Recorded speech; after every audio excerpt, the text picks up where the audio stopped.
wore out, I'm tired. But here it is.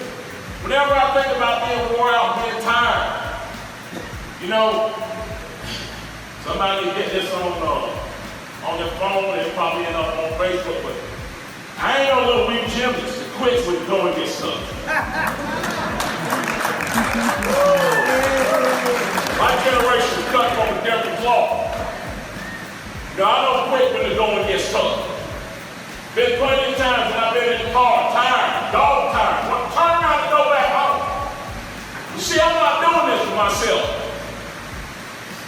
I'm not like somebody out there flipping around on TV on some monkey bars out there trying to get a gold medal for myself. Mark Robinson, a 55-year-old member of MAGA with plenty of baggage, spoke brazenly of the greatest gymnast ever. I've just never felt like this going into a competition before, and I tried to go out here and have fun and warm up in the back, went a little bit better, but then once I came out here, I was like, no, mental is not there. I didn't want to do something silly out there and get injured, so I thought it was best if these girls took over and did the rest of the job, which they absolutely did. That being Simone Biles, trashing her decision to not risk injury after suffering the twisties at the Beijing Games. Biles, though, is not alone. I think simply I felt like it was the right thing to do.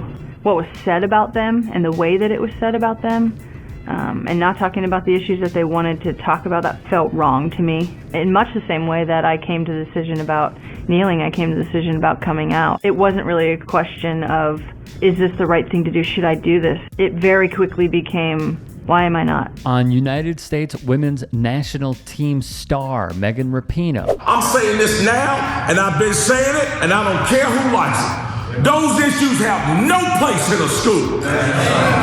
There's no reason anybody anywhere in America should be telling any child about transgenderism, homosexuality, any of that filth. And yes, I called it filth.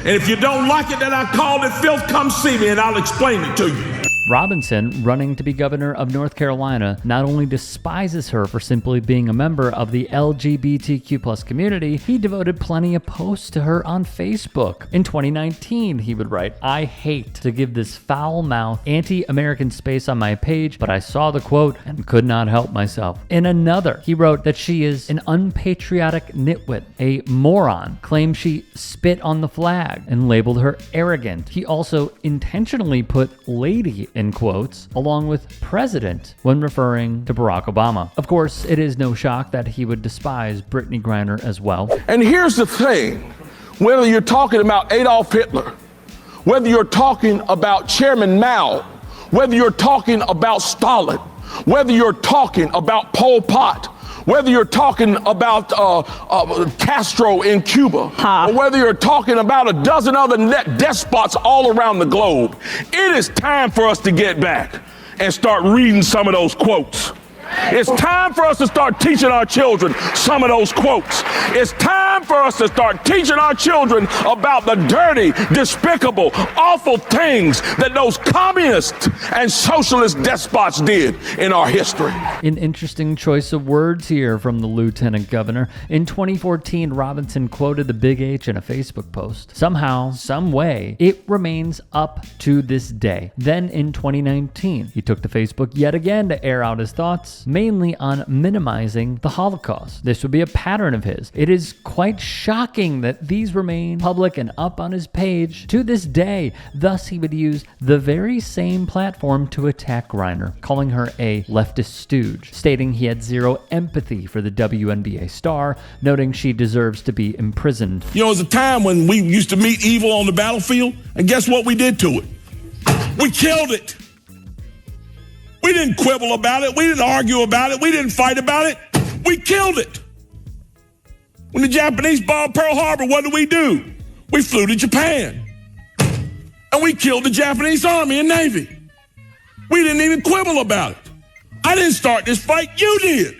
Some liberal somewhere is going to say that sounds awful. Too bad. Get mad at me if you want to. Some folks need killing. It's time for somebody to say it. It's not a matter of vengeance. It's not a matter of being mean or spiteful.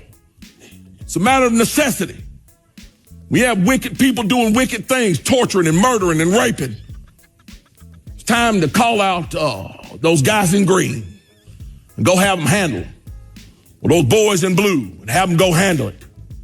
We need to start handling our business again. The further away we get from the concept of 1776 and why we declared our independence and how we declared our independence, the further we start sliding into making 1776 a distant memory. Aside from these insane comments, gold medal skier Lindsey Vonn was another target of Robinson's. He'd resort to another post on his favorite social medium, Facebook, to angrily type that Vonn is a dummy and invoke that she should stay in her lane. Hey, I appreciate you watching. Now, if you can, please do become a channel member by going to youtube.com/TYTsports and clicking the join button. If that's too much for you, you can just go to tyt.com/join to become a member. It helps all of us out here at the Young Turks and keeps our network afloat. In addition, you can follow me on my socials on Twitter, Instagram, and TikTok. Appreciate the love. Have a great day.